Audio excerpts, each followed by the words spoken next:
Então, nós sabemos que nossa revista foi separada em 12 lições, como é de costume, 12 semanas estudando uma lição diferente.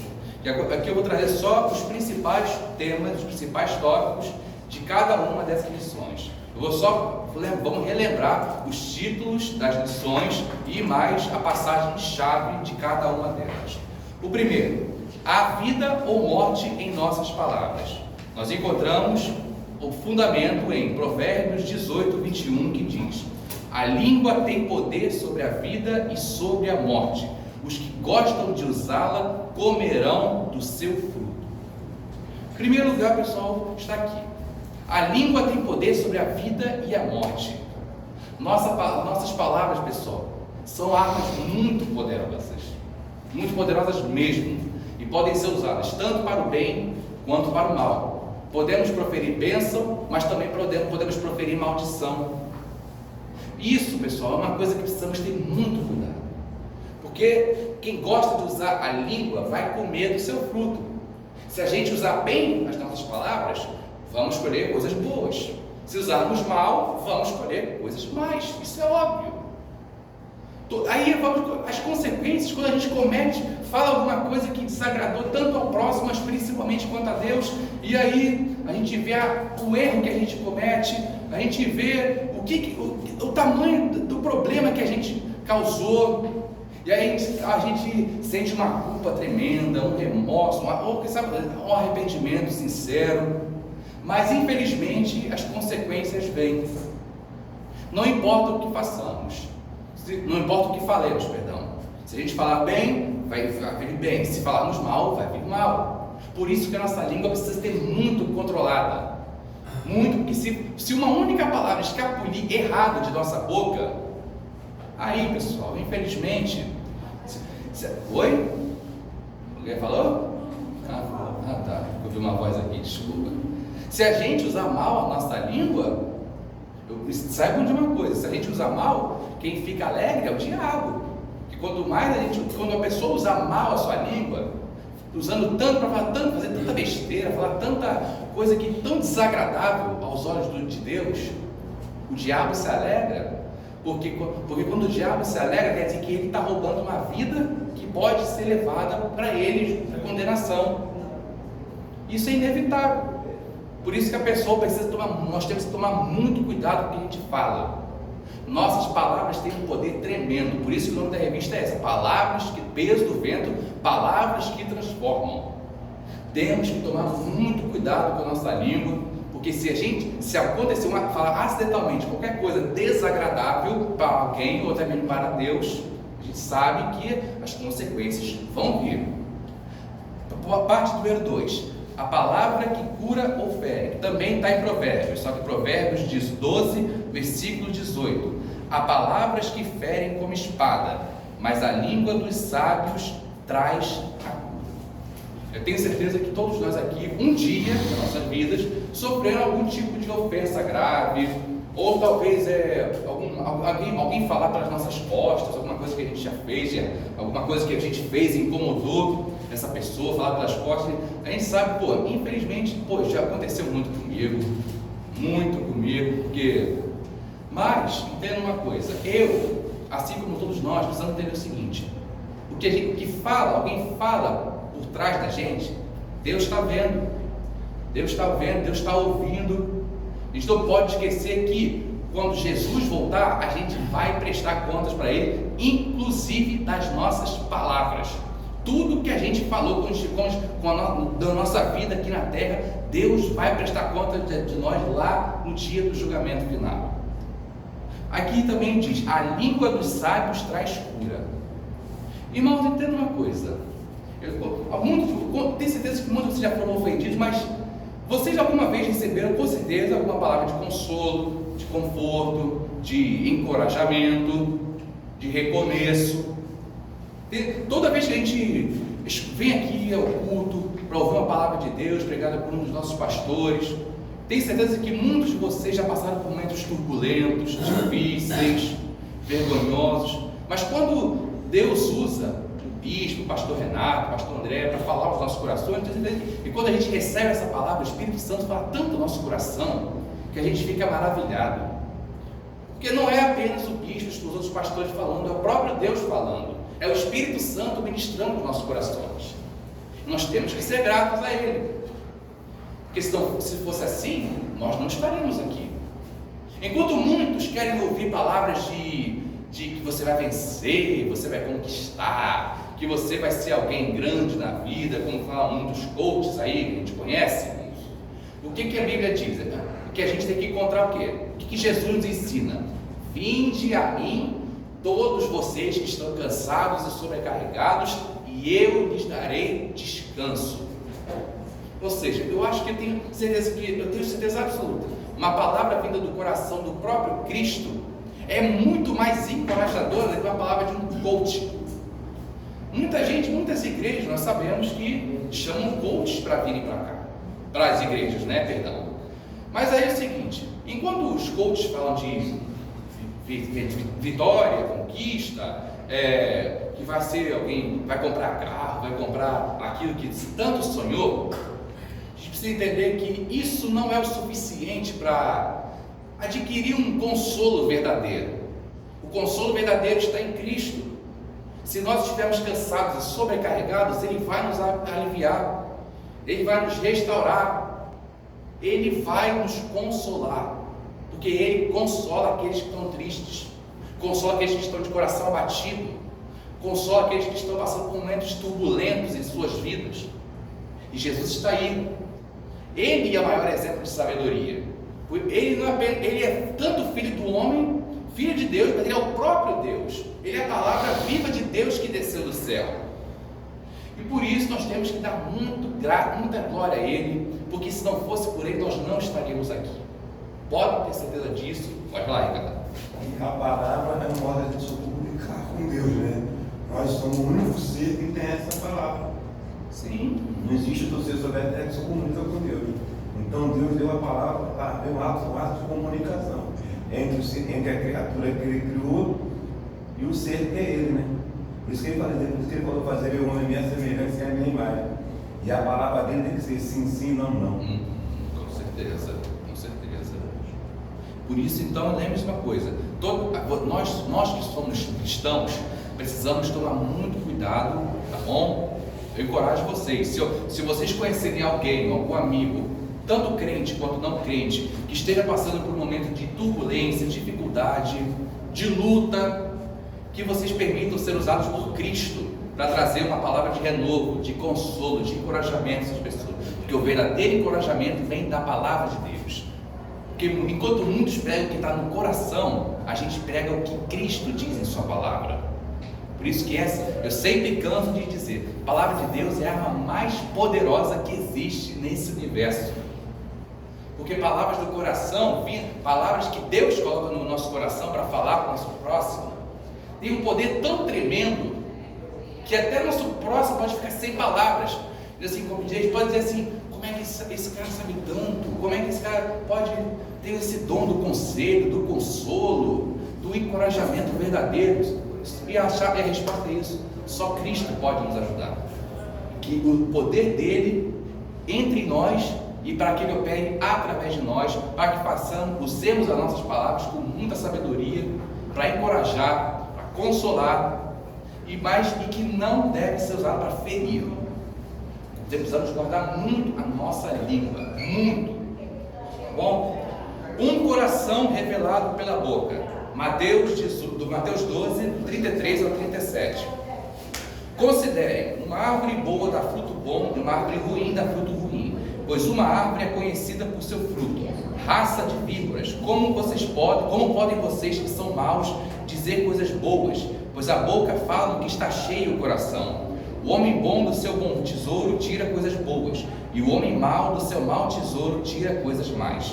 Mas eu digo que no dia do juízo os homens haverão de dar conta de toda palavra inútil que tiverem falado, pois por suas palavras vocês serão absolvidos e por suas palavras vocês serão condenados. Aqui, meus irmãos, vamos relembrar que João Batista estava batizando no Rio Jordão, aquele batismo que as pessoas vinham até ele, era um batismo de arrependimento, estavam confessando os seus pecados, descendo do Rio Jordão, como assim como todos nós aqui conhecemos aqui, né? Também fazemos nosso batismo em imersão, temos o nosso tanque batismal. E aqui os fariseus estavam lá observando tudo aquilo que estava acontecendo. E aí João Batista chama eles de raça de víboras. Por quê? Porque os fariseus, irmãos, nós precisamos, não podemos esquecer, os fariseus que se diziam os grandes mestres, os caras da lei, da Torá naqueles tempos em Israel, eles por fora pareciam pessoas boas, mas por dentro estavam cheios de sujeira, cheios de maldade, cheios de corrupção. Bom dia, pode entrar, irmão. Cheio de tanta violência, tudo que é de pior numa pessoa, os fariseus estavam praticando.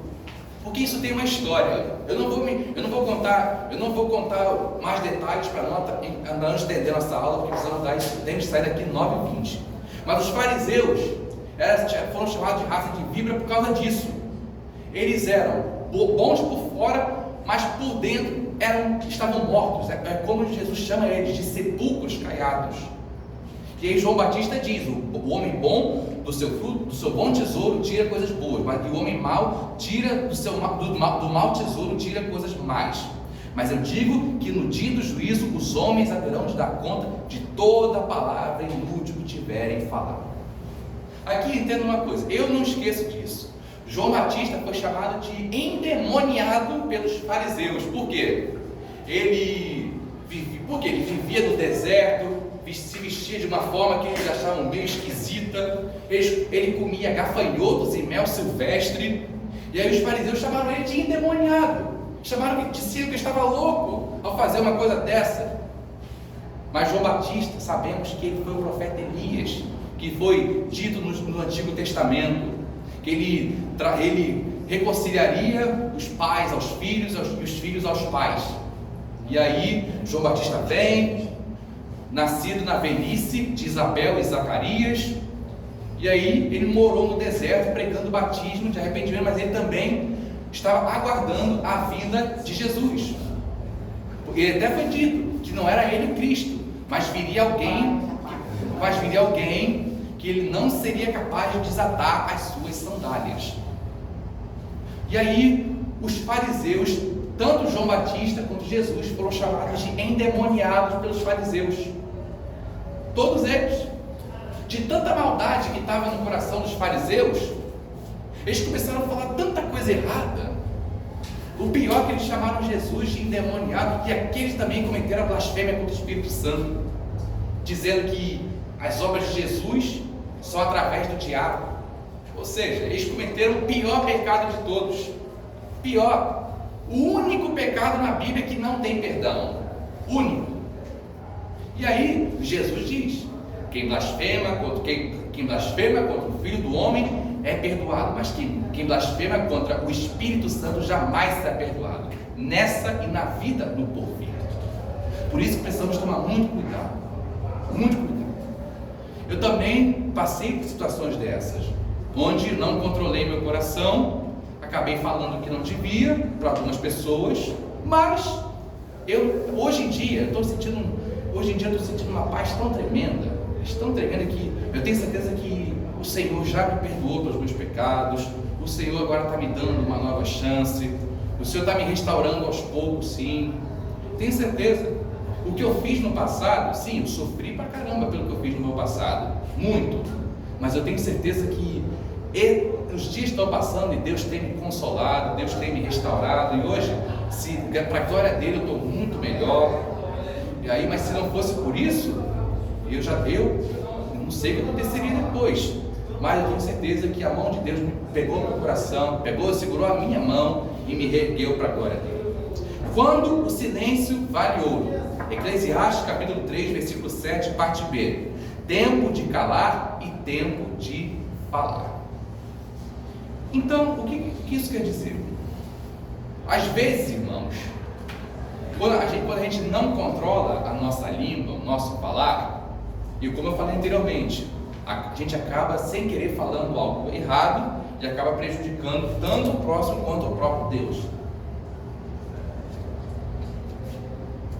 E como eu falei, e como anteriormente, nosso coração é corrupto, nosso coração é mau. Por isso que um dos frutos do Espírito é o domínio próprio. Precisamos tomar cuidado, que a gente tem que dominar, o que a Bíblia sempre nos ensina, que a gente tem que controlar é o nosso coração, porque do nosso coração procede as fontes da vida.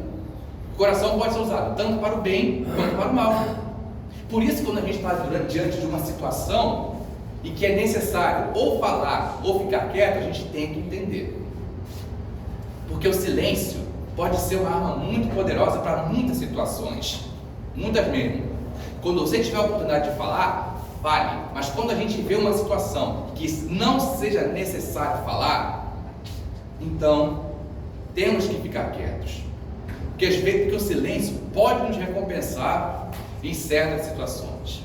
Linguagem de fé em tempos de crise. 2 Coríntios capítulo 4, versículos 7 ao 14. Mas temos esse tesouro em vasos de barro para mostrar que o poder que a tudo excede provém de Deus e não de nós. De todos os lados somos pressionados, mas não desanimados.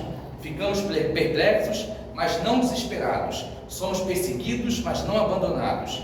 Abatidos, mas não destruídos. Trazemos sempre em nosso corpo o morrer de Jesus, para que a vida de Jesus também seja revelada em nosso corpo. Pois nós que estamos vivos, somos sempre entregues à morte por amor a Jesus, para que a sua vida também se manifeste em nosso corpo mortal. De modo que em nós atua a morte, mas em vocês a vida. Está escrito: crie, por isso falei. Com esse mesmo espírito de fé, nós também cremos e por isso falamos.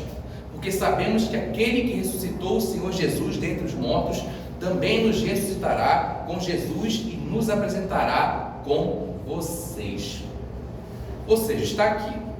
Tudo que quando a gente recebe o Espírito Santo, quando a gente recebe a Cristo como nosso único Senhor e Salvador, nossa vida muda completamente. Porque quando a gente dá os nossos primeiros passos de fé, eu tenho certeza, algum de vocês aqui passou pelo ministério Novos Convertidos? Pode levantar a mão se quiser. Não? Ninguém? Ok. Aí quando a gente está nos nossos primeiros passos, a gente fica assim, cheio de confusão, né? Algumas coisas a gente fica confuso, mas o tempo vai passando, a gente vai aprendendo mais, a gente vai ler a Bíblia, a gente vai orando, vai meditando na palavra de Deus, e aí o Senhor começa a fazer uma grande transformação na nossa mente. E aí nós temos o nosso tesouro, e o nosso maior tesouro é a palavra de Deus, é o próprio Senhor Jesus, porque Ele nos chamou. A Bíblia diz que Ele nos chamou antes da fundação do mundo, e nós temos que ser gratos a Ele. E aí, se a sua palavra é o nosso maior tesouro, precisamos viver por ela, precisamos seguir a palavra de Deus nos mínimos detalhes, precisamos vivê-la de maneira integral. E aqui no versículo 8 está dizendo assim: de todos os lados somos pressionados, mas não desanimados, ficamos perplexos, mas não desesperados. Versículo 9: somos perseguidos, mas não abandonados, abatidos, mas não destruídos. Aqui o apóstolo Paulo está ensinando que os cristãos, tanto nos primeiros dias quanto nos porvir, vão sofrer algum tipo de ataque, pressão, retaliação, porque isso que o apóstolo Paulo está nos ensinando. Os cristãos estavam sendo tratados de uma maneira tão infame, mas tão terrível, mas ele nos diz assim: pressionados, mas não desanimados. Ou seja, o apóstolo Paulo não estava se importando com a perseguição, porque ele sabia, também escreveu na Bíblia que o viver para ele é Cristo e o morrer é lucro. Ou seja, nós também precisamos ser assim. Se a gente passa por perseguição, luta, violência ou qualquer outro tipo de tortura que esse mundo tenta nos impor, não podemos esquecer das palavras de Paulo. Se somos perseguidos, se somos caluniados, se somos abatidos, não somos destruídos, não somos desanimados, não ficamos desesperados, mas Jesus não nos abandona. Entenda uma coisa, meus irmãos, não podemos esquecer que estamos aqui apenas de passagem, estamos aqui apenas de passagem, somos peregrinos nessa terra, nossa pátria é o céu, e enquanto nós estivermos aqui, Precisamos levar a palavra de Deus para todos aqueles que precisam ouvi-la nesses tempos. Hoje, por exemplo, estamos passando por uma crise. Estamos passando por uma crise em todos os aspectos, política, econômica, social também. E por isso, esse é um dos momentos, é o momento favorito para Deus agir. Por isso que precisamos espalhar a palavra dele nesses tempos com todo o nosso fervor, com todo o nosso coração. Jesus está às portas, ele vai voltar em breve. Para muitos vai ser tarde demais. Precisamos espalhar essa esperança para eles. Sabemos que muitos não vão receber a palavra de Deus. Sabemos. Porque não podemos esquecer da parábola do semeador. A semente é a palavra de Deus. Se a semente caiu à beira do caminho, vai vir os pássaros e vão comê-la. Se cair em solo rochoso, vendo que o chão não tinha vida, não era fértil, não deu como continuar lá, a semente brotou, mas não tinha raiz em si mesma, e aí veio o sol e queimou. Se a palavra cair entre os espinhos, ela vai ser sufocada, mas tem aqueles que a semente vai cair em boa terra, e essa vai dar frutos a 30, 60 e a 100. Por isso não percam a fé, não percam a esperança. Enquanto vocês podem, preguem a palavra de Deus. Enquanto vocês verem alguém que esteja passando por um momento de dificuldade, um momento de crise, encorajo vocês. Uma tarefa que eu gostaria de passar para vocês é: que tal vocês postarem devocionais nas suas redes sociais, para que aqueles não crentes que vocês conhecem, seus amigos não crentes, sejam abençoados? Façam isso. Procurem aplicativos da Bíblia no Play Store, na Apple Store. Procurem devocionais e postem todos os dias em suas redes sociais. Tenho certeza que eles vão ser totalmente gratos a vocês pelas palavras que não são vocês que estão dizendo, mas é o próprio Deus, é o próprio Espírito Santo que vai agir em vocês poderosamente.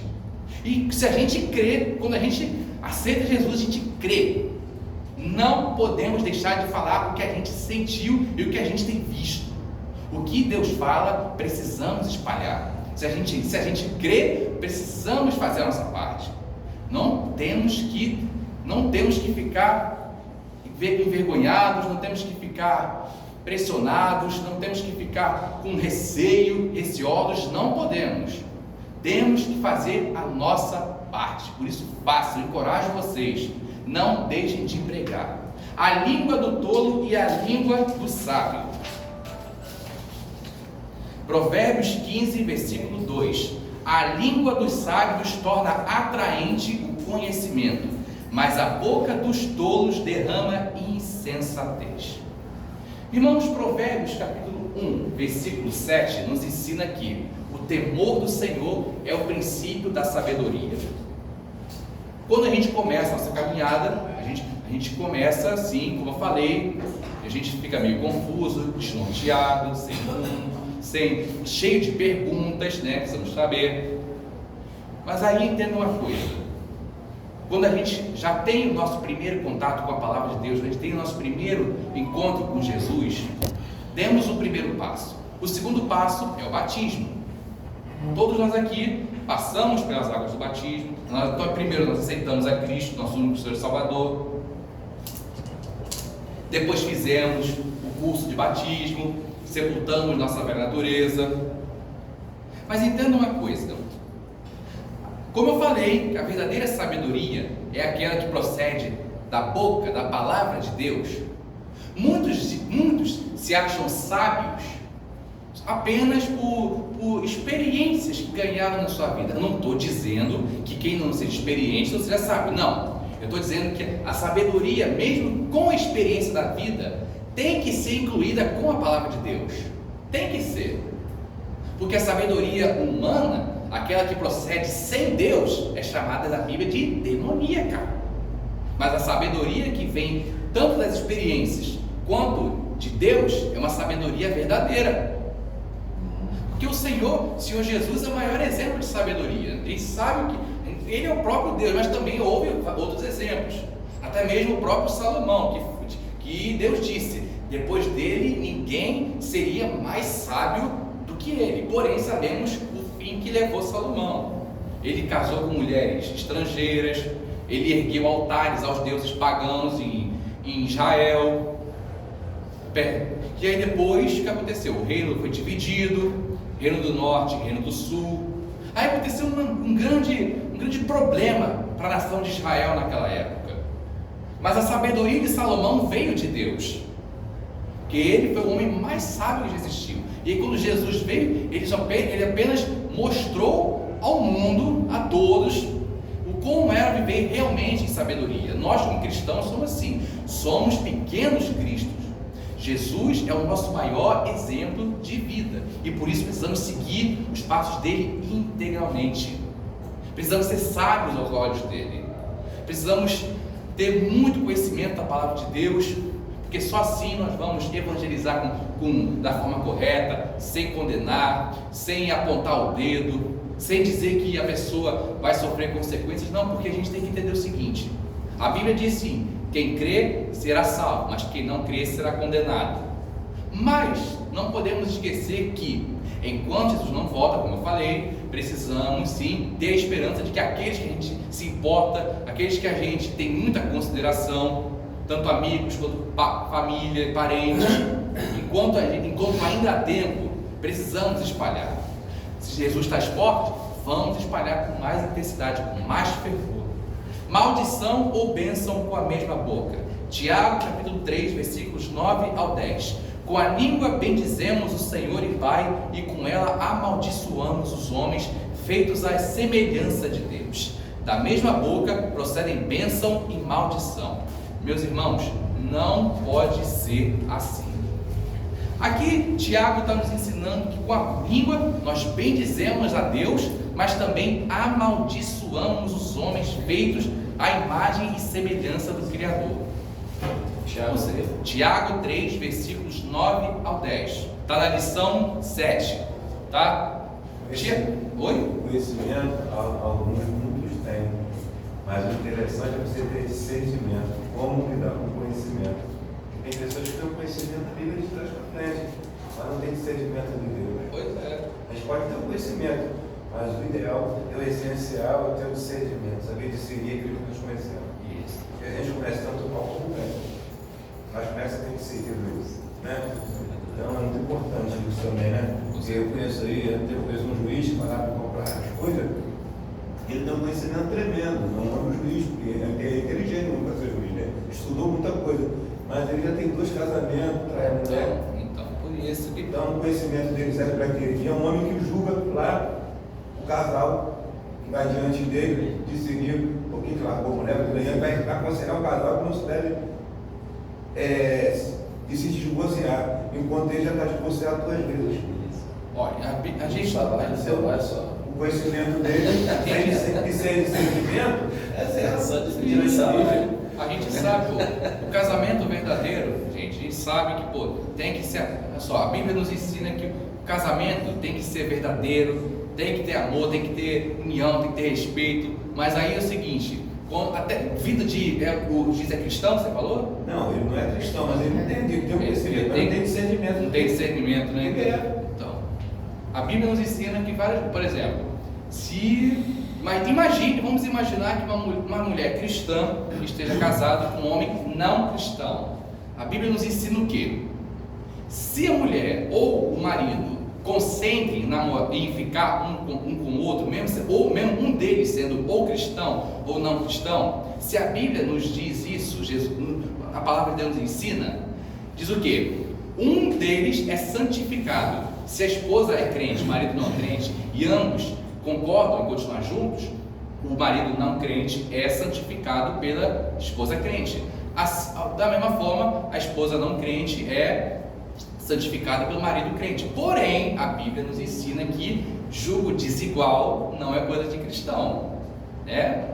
Julgo desigual não é coisa de cristão. Por isso que um casamento verdadeiro tem que ser de pessoas que professem a mesma fé. Mas o casamento verdadeiro, na minha opinião, tem que ter, eu acho que o certo seria ter que casar só uma vez. Salomão morreu por quê? Salomão casou com mais 700. Não, Salomão não é. Por que Sansão morreu? Sansão? Então, porque se casou com uma mulher ímpia, uma mulher não judia, que era Dalila. E aí ele teve várias consequências. Perdeu a força, ficou cego. No seu último momento ele matou mais filisteus do que sua vida. Mas o verdadeiro casamento tem que ser um único casamento, tem que ser entre pessoas que professem a mesma fé. Não pode ser um jugo desigual, a menos que uma pessoa numa época e não conhecia Jesus, né? Aí passou o tempo, conhece Jesus, um dos cônjuges é um não crente. Se um deles concorda em continuar juntos, ele é santificado. Mas o verdadeiro casamento tem que ser entre pessoas que professem a mesma fé. Mas, né? Minha esposa fez aniversário agora, os 47, posso me errar o aniversário dela. Mas tipo assim, eu conheci ela com 26 para 27 anos. Nós já estamos aí, vamos fazer 18 anos casados. Cara, eu ouvi muitos colegas falando para mim, pô, vai pagar a pensão alimentícia, não sei o que, vai soltar para o cara. Hoje, é porque o cara ele não deu sequência no casamento dele, para ele entender hoje como o casamento é bom. Hoje, ontem, a gente conversando, falei, caraca, mano, a gente, quando se conheceu, suas peles eram esticadinhas, agora tá ficando toda enrugada, mas é um negocinho gostoso que a gente fica lembrando, né? Então vai alimentando mais o amor no casamento, entendeu? E o casamento, cara, é algo assim que às vezes as pessoas não acreditam, isso é muito bom, cara. Casamento é uma das maiores bênçãos que Deus pode nos dar. Casamento, nossos filhos. É uma aliança. Casamento é uma aliança com a mulher amada. É uma aliança com a mulher amada. Por isso, o homem que acha sua mulher, né? A Bíblia diz o quê? Aquele que encontra uma esposa recebe uma bênção, uma grande bênção de Deus. É por isso que Provérbios 18, 22. O homem que encontra uma esposa conquistou algo grande, recebe uma bênção de Deus. Por isso o casamento é uma coisa muito séria. Todos vocês são casados, eu tenho que invistam muito em seu casamento, porque isso é para homem. Invistam muito em seu casamento, porque o casamento de vocês é para a glória de Deus. É para a glória de Deus, nunca se esqueçam disso. Casamento é uma grande bênção e precisa ter a mão de Deus cuidando de vocês. Ser casado e ser cristão é para homem. Exatamente. E tomem muito cuidado para que na boca de vocês não saia uma palavra desagradável. Agora a gente vai chegar na parte número 8. Palavra que edifica. Efésios capítulo 4, versículo 29. Nenhuma palavra torpe saia da boca de vocês, mas apenas já que for útil para edificar os outros, conforme a necessidade, para que conceda graça aos que ouvem. O que é a palavra torpe? É uma palavra que a gente escuta muitas vezes no nosso mundão, né? É xingamento, ofensa, linguagem abusiva, engano pelas costas. Isso é palavra torpe. E aí, existem as palavras que edificam, como a gente está ensinando durante essas aulas, 12 aulas. Tem palavras que edificam, tem palavras que vão nos dar um novo rumo na nossa vida, só lendo a palavra de Deus, para a gente encontrar esse rumo. Porque a palavra de Deus, irmão, não é apenas um livro que contém fatos históricos ou fala apenas do Salvador. É um livro que é a palavra que é inerrante e infalível de Deus. Eu sempre falo isso nos meus vídeos. É a palavra viva, santa, poderosa, mais afiada que a espada de 2 gumes, capaz de penetrar o mais profundo da nossa alma e dividir juntas e medulas. A inerrante, infalível palavra de Deus. E por isso precisamos lançar palavras que edifiquem e não que destruam. Porque se a gente dá a palavra para o mal, como a gente falou na lição 7, maldição ou bênção na mesma boca, como a gente sempre acontece, vamos ter sérias consequências. Sério mesmo, se a gente proferir uma bênção, vamos vir coisa boa. Maldição vai vir uma coisa ruim. Por isso que nenhuma palavra torpe tem que sair da nossa boca. Nós, como cristãos, temos que ter o Espírito Santo em nosso coração, nos conduzindo a falar apenas aquilo que agrada ao coração do Pai. Promessas vazias e juramentos inúteis. Lição 9. Mateus capítulo 5, versículos 33 ao 37. Vocês também ouviram o que foi dito aos seus antepassados. Não jure falsamente, mas cumpra os juramentos que você fez diante do Senhor. Mas eu digo, não jurem de forma alguma, nem pelos céus, porque é o trono de Deus, nem pela terra, porque é estrado de seus pés, nem por Jerusalém, porque é a cidade do grande rei. Não jurem pela sua cabeça, pois você não pode tornar branco ou preto nenhum fio de cabelo. Seja o seu sim, sim e o seu não, não. O que passar disso vem do maligno. Eu tenho certeza que muitos de vocês, ao terem feito alguma coisa na sua vida, aí a sua mãe, alguma vez na sua vida, disse assim: você jura que não fez isso? Você jura por mim morta? Você jura por Deus? Aí você provavelmente, certamente não tinha uma outra resposta, né? Antigamente diziam: não jure falsamente, não jure. Mas quando Jesus veio à terra, ele disse para ninguém jurar por absolutamente nada, porque juramento é uma coisa que também desagrada ao coração do Pai. Por isso que toda vez que fizermos algo, precisamos fazer com toda a verdade, para que quando nos perguntarem se você fez ou não fez, a gente tenha somente que dizer: sim, eu fiz, não, não fiz. Porque se passar disso, vem do diabo. Se a gente diz que não fez alguma coisa, mas sabendo que tinha que ter feito, pecou. Se alguém, a mesma coisa quando alguém faz alguma coisa e diz que não fez, aí pecou. Foi dominado pelo coração enganoso, se deixou levar por medo, por desespero, por vergonha, por receio, e tentou esconder a verdade dos seus pais, ou talvez de outras pessoas. Eles podem até não ver, mas Deus está vendo. Ele vai cobrar de todos no dia do julgamento, de todos, tanto crentes quanto não crentes. Por isso que as nossas palavras precisam ser muito bem usadas. Não façam nenhum juramento. Eu não façam nenhum juramento, pessoal. Juramentos, irmãos, não são saudáveis. Só o que a gente tem que fazer é dizer: sim, eu fiz, não, não fiz. Porque se a gente não for verdadeiro, se a gente não respeitar o que a gente realmente fez, com certeza Deus vai nos cobrar. E aí podem ter certeza que o Senhor vai usar muitas situações para nos fazer lembrar do que nós fizemos, e precisaremos pedir perdão, precisaremos pedir reconciliação, precisamos pedir uma nova chance, não pedir para não fazermos isso de novo, porque se fizermos, infelizmente a mão de Deus vai pesar sobre nós, vai nos disciplinar. Valeu a casa com tudo na cabeça, né?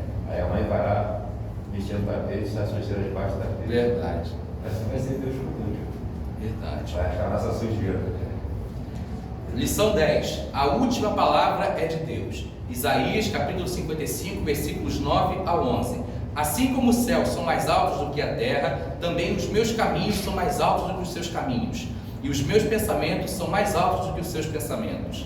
Assim como a chuva e a neve descem do céu e não voltam para ele sem regarem a terra e fazerem-na brotar e florescer, para ela produzir semente para o semeador e pão para o que come, assim também ocorre com a palavra que sai da minha boca. Ela não voltará para mim vazia, mas fará o que desejo e atingirá o propósito para qual lhe enviei.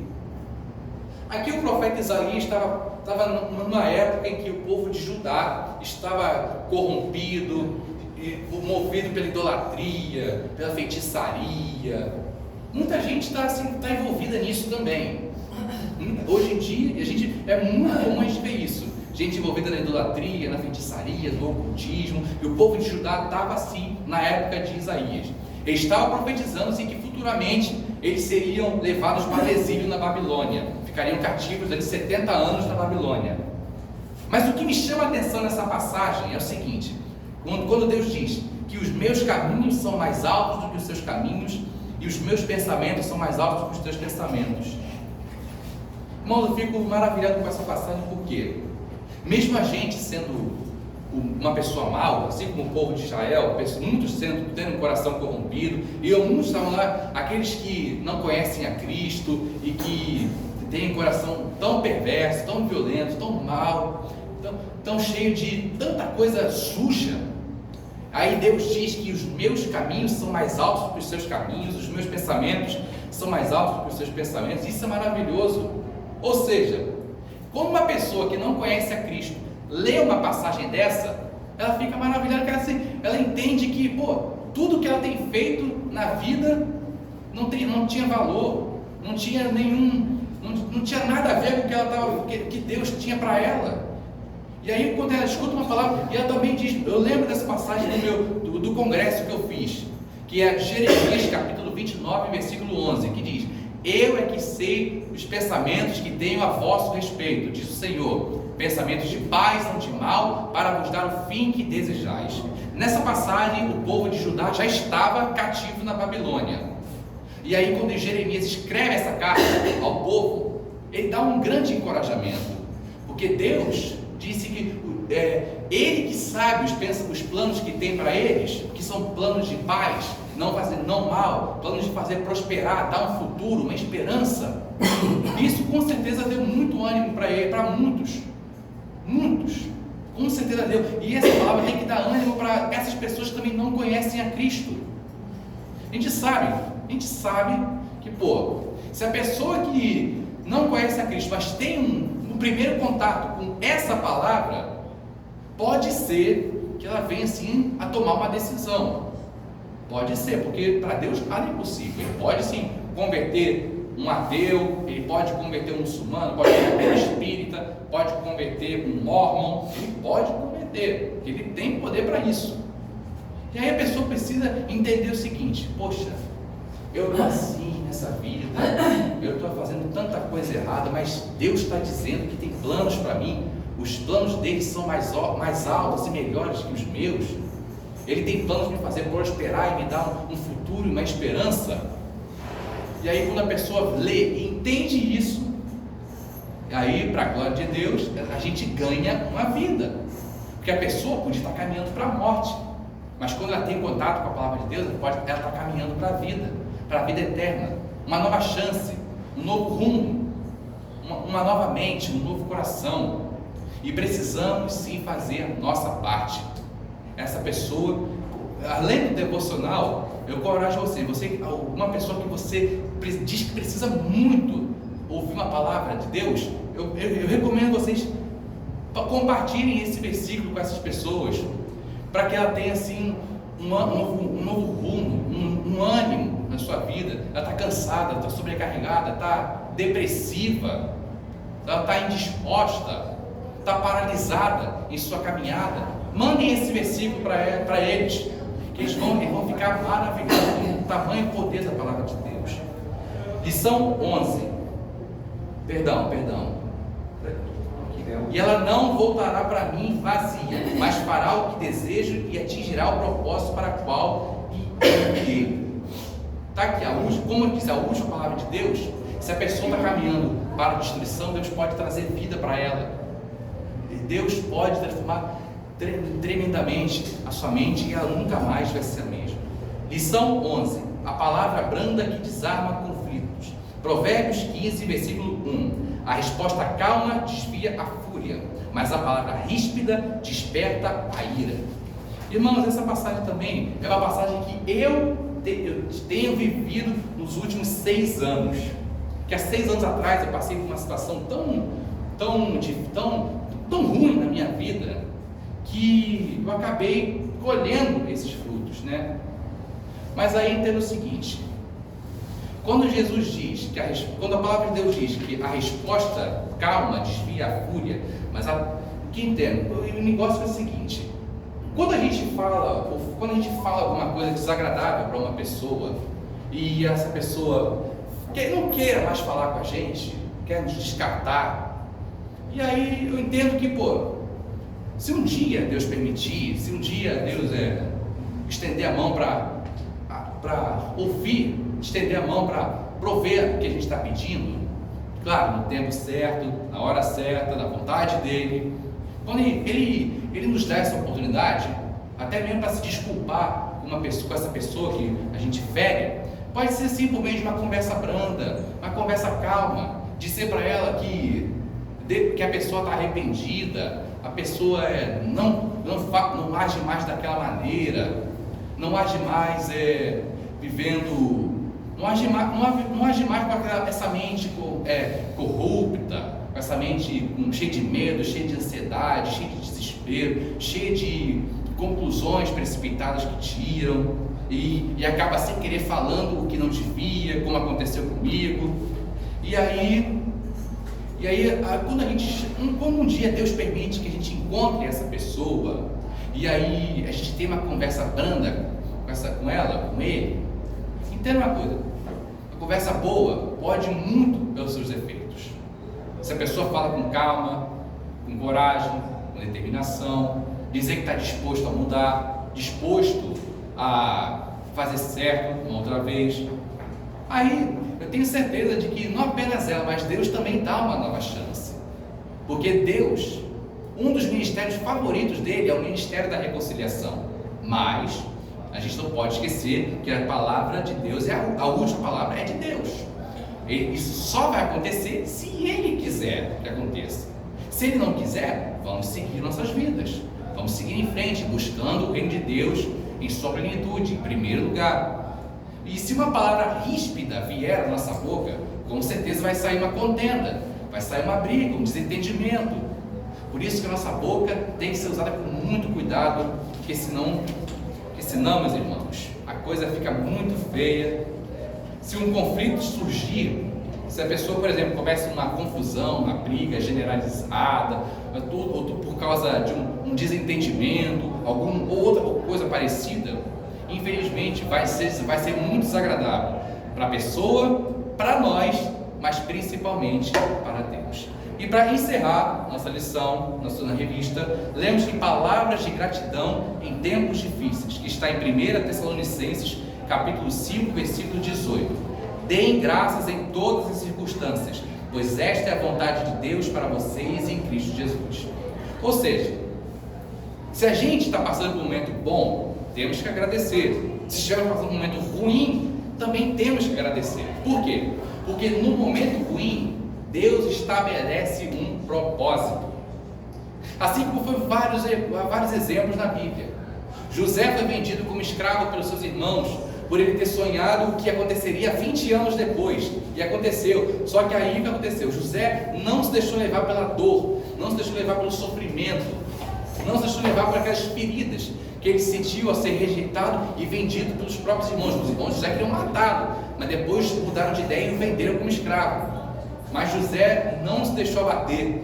José foi até o fim. Ele serviu a seu senhor Potifar com fidelidade.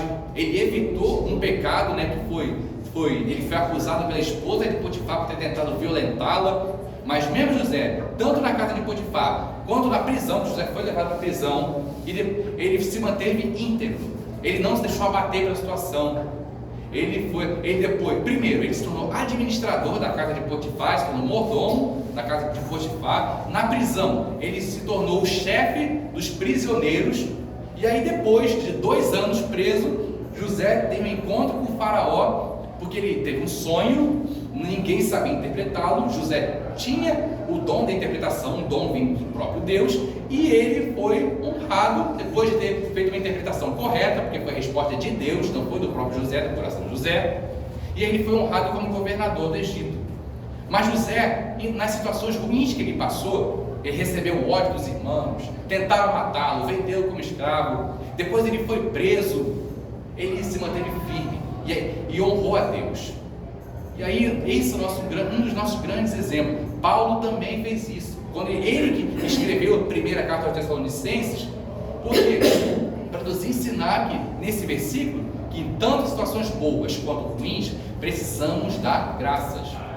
Situações boas têm propósitos, assim como situações ruins, para que o propósito de Deus se manifeste e que a gente não esmoreça, enfraqueça, mure, porque Deus tem um grande plano para todos nós, em todas as situações. Amém? Essa foi a nossa revisão. Vamos encerrar a nossa aula, que daqui a pouquinho vamos ter o nosso culto. Vamos ficar de pé para orarmos. Por favor.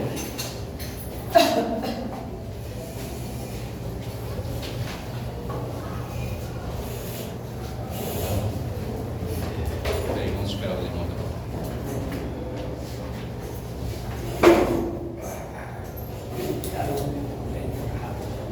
Antes de orar, eu quero agradecer agradecer, né, a todos vocês, todos nós aqui que passamos por essas 12 semanas dessa revista.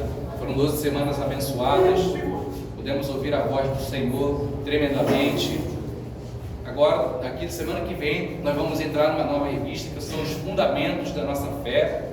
Vamos com tudo nessa revista, assim como temos feito em todas as outras. Amém? Pai amado, Pai querido, graças te damos por esse momento maravilhoso que o Senhor nos concedeu. Obrigado porque a Tua palavra, Senhor, foi mais uma vez pregada, mais uma vez o Senhor falou aos nossos corações. Muito obrigado porque o Teu Espírito nos fortaleceu, nos encheu de fé, nos encheu de sabedoria. E agora, Senhor, pedimos que em nome de Jesus, que essa palavra fique gravada em nossos corações, em nossas mentes, que tudo que nós aprendemos nessas 12 lições jamais saia de nós, que possamos, ó Pai, fazer a Tua obra com excelência, que possamos levar o Teu amor para outras vidas, que façamos a diferença falando do Teu Evangelho com coragem, com ousadia, com sabedoria, com intrepidez, porque eu tenho certeza, Pai, que o Senhor Jesus está às portas. Em breve será tarde demais para muita gente. Por isso precisamos, com toda a ousadia, com toda a coragem, ainda cheios de fé, fazermos a Tua obra, congregarmos mais, alcançarmos vidas, sendo íntegros e nunca nos desviando, nem para a direita, nem para a esquerda. Nos ajude, nos fortaleça, e que Sua palavra nós possamos praticá-la integralmente, de corpo, alma e espírito, em todos os dias. Agora, Senhor, nos dê um culto abençoado, use a vida do pregador, que Seu Espírito mais uma vez ministre nossos corações, que voltemos, que ao sairmos daqui, voltemos ainda mais cheios de fé, de sabedoria, e ainda mais cheios da Tua presença, cheios da Tua glória, cheios do Teu Espírito, cheios do Teu poder, Senhor. É o que te pedimos, crendo com fé no Teu agir, no Teu operar, e desde já te agradecemos em nome de Jesus. Amém. Amém.